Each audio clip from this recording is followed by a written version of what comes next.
that we are not here talking about economics. We are not talking about economic activities.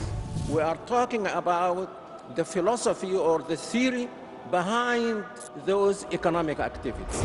We are not talking about the capitalist system, but about the theory behind that system. The best economic system is a market economy in which individuals and groups of individuals have complete freedom in engaging in economic activities.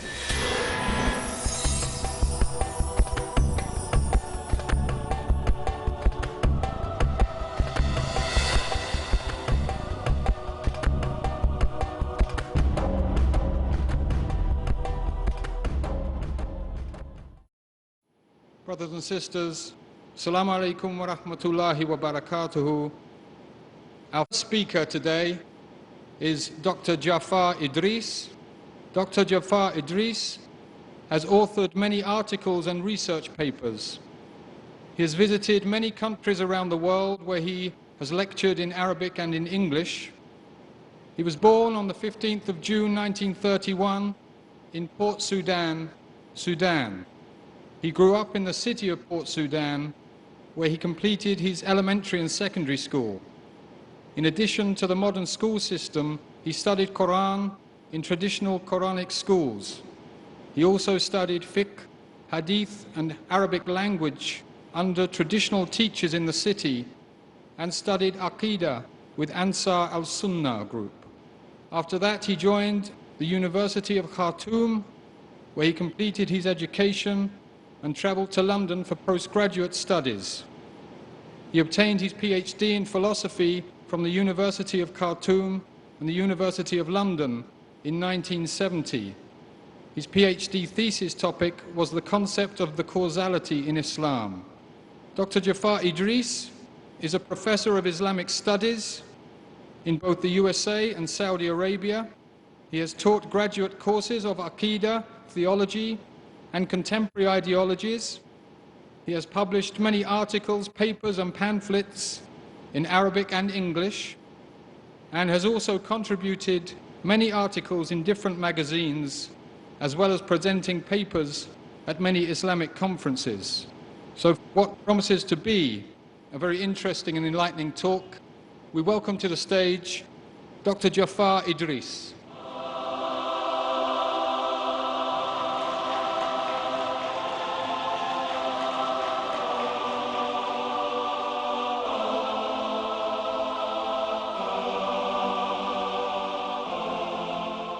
السلام عليكم ورحمة الله وبركاته. بسم الله والصلاة والسلام على رسول الله. إن الحمد لله نحمده ونستعينه ونستغفره ونعوذ بالله من شرور أنفسنا وسيئات أعمالنا. من يهد الله فهو المهتد ومن يضلل فلن تجد له وليا مرشدا. ثم أما بعد. Our talk is the failure of the capitalist philosophy.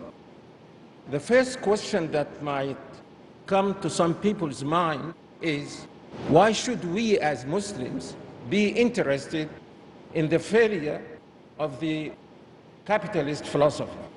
It is certainly not because we just want to find fault with people who differ with us.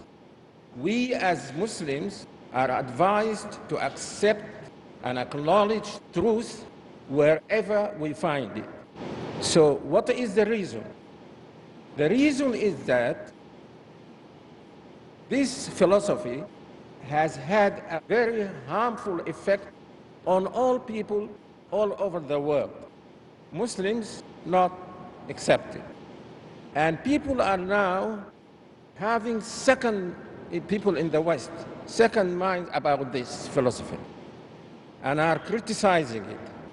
So I think that it is also our duty to take part in this criticism and not criticize it, but also show the Islamic alternative to it. I will concentrate on the first part of criticism and only say a few words about the alternative. Now, what is this philosophy? It is very simple and easy to understand. Before that, I would like to say, I'd like to emphasize the fact that we are not here talking about economics. We are not talking about economic activities.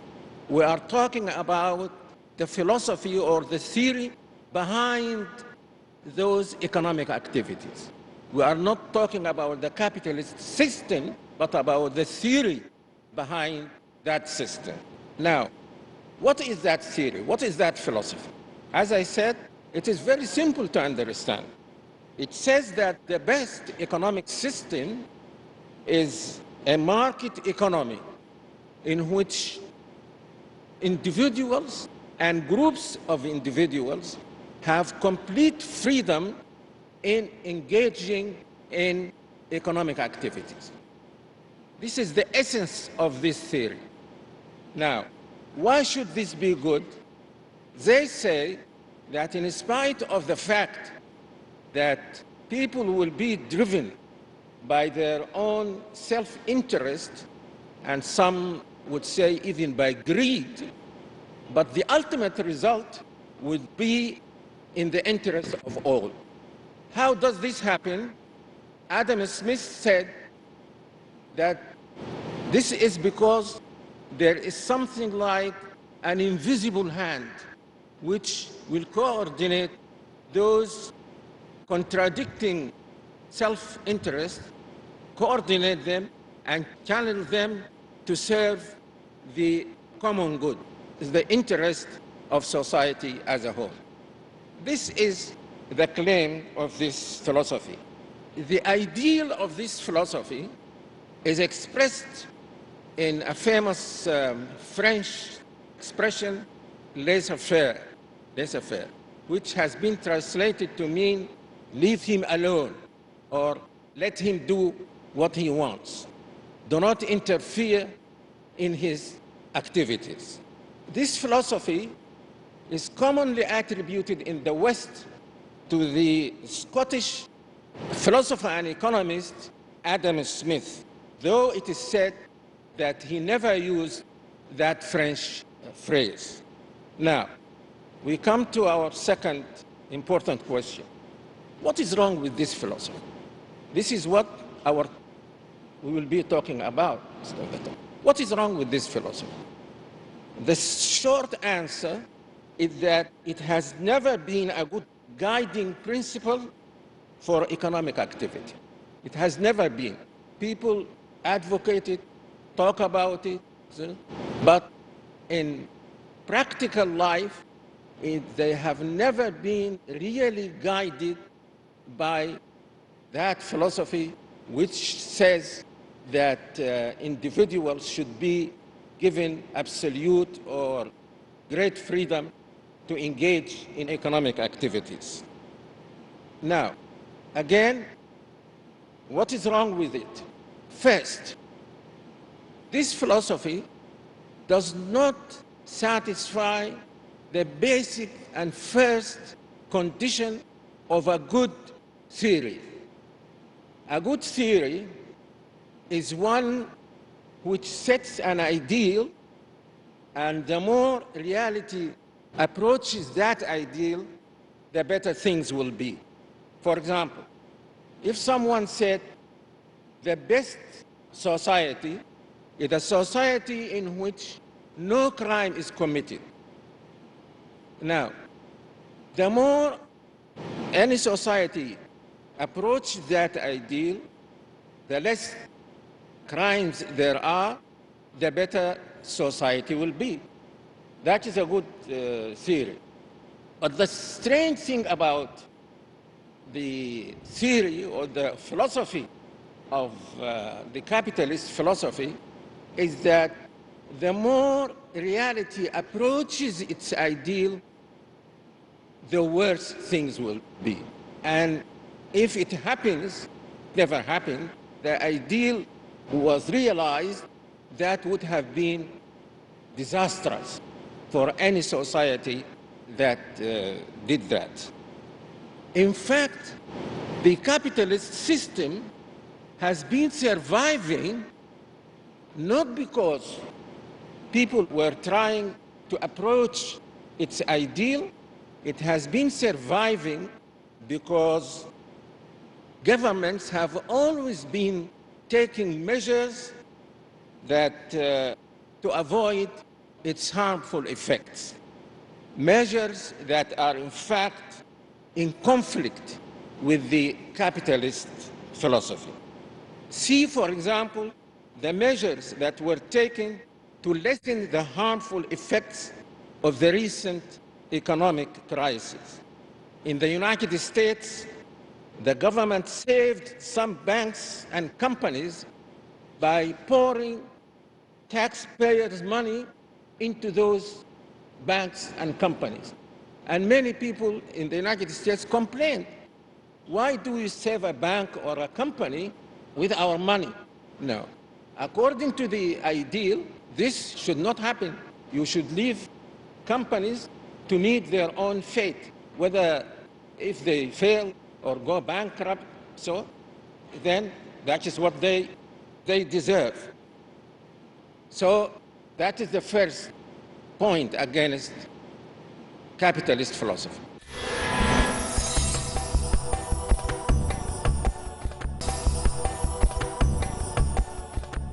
The second is that, and this is very strange also, that the ideal set by this philosophy was never taken seriously by any of its advocates. They advocated, but it was never taken seriously by any of them. It is said that even Adam Smith, the one who established this philosophy, used to believe in some kind of government intervention. Keynes, the great English economist, is reported to have written an article 80 years ago entitled The End of Laissez-faire. Friedman, the American champion of capitalism in modern times, is said not to have been opposed to all kinds of government intervention. And in our own days, George Gordon Brown, the British Prime Minister, said in a public lecture, and I quote, "I mean," he said, "laissez-faire has had its day. People on the center-left and the progressive agenda should be confident enough to say that the old idea that markets were by definition efficient and could work things out themselves, that idea is gone." Then he goes on to say, that doesn't mean to say that what governments do is always right. What it means is that both government and markets have got to be underpinned by values. He doesn't tell us, at least in that public lecture, to what values he is referring. Now, my third point against the capitalist philosophy is that experience has shown that the free working of the market, instead of realizing what that theory advocated, that it will be, the end result will be in the interest of the common good, it will be in the interest of society. In fact, the opposite happened.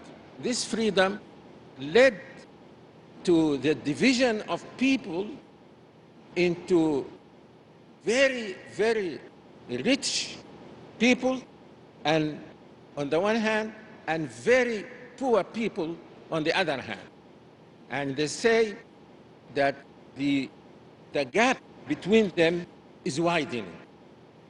And I give some examples that I got from what some American economists said.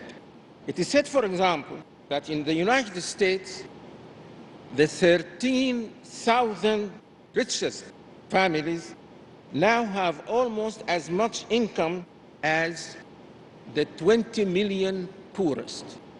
13,000 richest have as much as the 20 million poorest.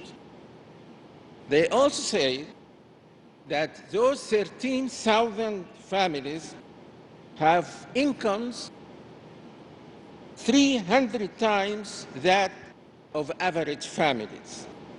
It is also said that the wealthiest 10% of Americans now have a larger share of total income that they ever had in records going back nearly a century. According to one economist who made a recent study of this gap between the rich and the poor, he said that 10% of earners in America now receive 50% of all the income earned in the United States. 10% receive nearly 50% of all the income earned in the United States. They say that the contrast between the poor and the rich is even starker for the super rich.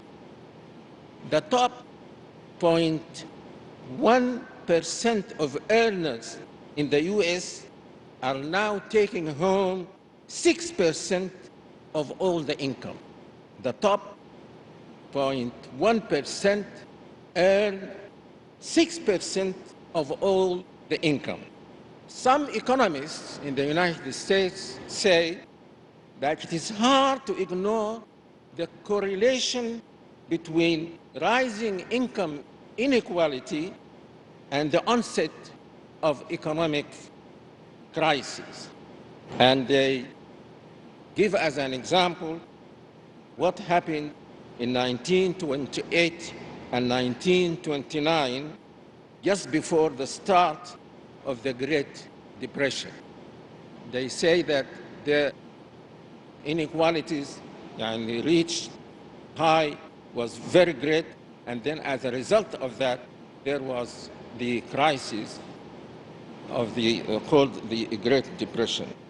They also say that it is not only ethically unacceptable, but it is endangering social stability. I mean, this gap between the rich and the poor, and hence economic activity itself. The inequality is not only ethically unacceptable because people, if the country is very rich people, there should be no very poor people who cannot have proper education, who cannot have health care, and so on. This is ethically unacceptable, but it is also endangering social stability. 4, now we are enumerating the points against capitalist philosophy. 4, if the ideal set by the capitalist philosophy was followed, the result would have been disastrous. Why? There would have been, for example, no laws governing the economic activity, because the laws are, by definition, restraints on the economic activities of people. They say, you can't do this, you cannot do that, you cannot build factory on this site, you cannot buy and sell this kind of commodity. These are restrictions. And all these restrictions and restraints are not compatible with the capitalist philosophy. Everyone would have been given the freedom to engage in buying and selling and in whatever they chose, to build their factories, shops, other economic facilities wherever they wanted. No taxes would have been levied, and so on. if people really followed the ideal of the capitalist philosophy. 5, also, we can see that the common good cannot be served without the help of states. Think of education, of health care, of global warming.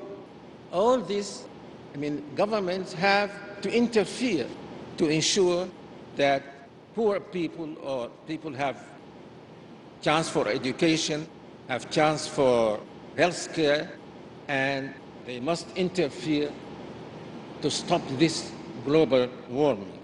All this goes to show that there must be restraints on people's economic activities. The important question now is, what kind of restrictions or restraints? Now, there is no answer in the capitalist philosophy to this question. And therefore, the intervention has been arbitrary. But because this philosophy is an individualist philosophy, the intervention never went as far as helping the poor people. The result is that you find homeless citizens and citizens who sleep in ditches, even in winter, in some of the richest countries in the world. 6, the problem with the capitalist philosophy is not in its advocacy of market economy, as the socialists used to say, but in its view of that economy. Market economy, as you know, is an economy where people can buy and sell and own and save and work and so on. This is the market economy. And this is very natural economy. People have always throughout history been doing this. And as we will see, this is also the Islamic economy. So the problem of capitalism is not in the fact that it is a market economy, but in its view of that market economy.